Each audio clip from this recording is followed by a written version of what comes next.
దేశంలో ఆల్మోస్ట్ 5.8 కోట్ల నకిలీ రేషన్ కార్డులను తీసేసిండ్రంట. అంటే 5,80,00,000 నకిలీ రేషన్ కార్డులను గవర్నమెంట్ అయితే తొలగించిందంట.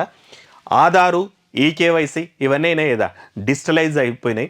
ఇట్లాంటి పరిస్థితుల్లో దాదాపు ఎన్ని నకిలీ కార్డులు అయితే మనకు గవర్నమెంట్ అయితే గుర్తించిందంట. వాటిని అన్నిటిని కూడా క్యాన్సిల్ చేసిందంట. దాదాపు 20,40,00,000 రేషన్ కార్డుల డిజిటలీకరణ పూర్తయిందంట. 5,33,000 చౌకధర దుకాణాల్లో దాదాపు 5,33,000 ఇక రేషన్ షాపుల్లో ఈ పాస్ పరికరాలు అందుబాటులో ఉన్నాయంట. వీటి సాయంతో 99.8% రేషన్ కార్డులను ఆధార్తో అనుసంధానం చేసిందంట. బయోమెట్రిక్ ద్వారా 98.7% లబ్ధిదారుల ధృవీకరణ పూర్తయింది. మరోవైపు ఈకేవైసీ ప్రక్రియతో ఇప్పటి వరకు 64% లబ్ధిదారుల వెరిఫికేషన్ పూర్తయింది అంట. అంటే డిజిటలైజేషన్ అయితే ఈ నకిలీల బెడద అయితే తగ్గిపోతుంది.